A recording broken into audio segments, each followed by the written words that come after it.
Dobrý den, mámy a tátové.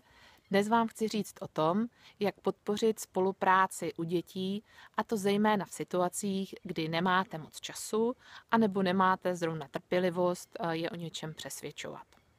Všechno začíná někdy úplně jindy. A to tehdy, když ten čas a trpělivost a taky chuť k hraní máte. Pak si můžete zahrát hru na opaky.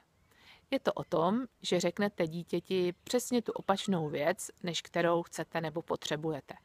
Takže je třeba se chystat do školky nebo do školy a řeknete: a děláš, co děláš, v žádném případě si neoblíkej tyhle kalhoty.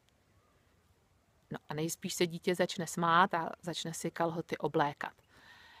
A tak můžete pokračovat. A když dítě udělá ten opak, tak vy se můžete tvářit překvapeně, anebo třeba i trošku naštvaně, pokud se vám to takhle hodí, a můžete takhle pokračovat ve hře, jak dlouho chcete. My jsme tuhle hru hráli nedávno s mojí drahou kamarádkou Soňou, které tímto chci taky poděkovat za její bezbřehou chuť ke hrám. A hráli jsme ji asi půl hodiny se 3 dětmi a měli jsme u toho spoustu zábavy a dělali jsme spoustu vylomenin. No a proč tahle hra vlastně pomůže dětem spolupracovat, když vy to potřebujete? Jednak se touhletou hrou vlastně realizuje a dělá to, co vy po něm nechcete, tak potom, když po něm opravdu něco potřebujete, už nemá takovou potřebu dělat něco jinak a bude spolupracovat rádo.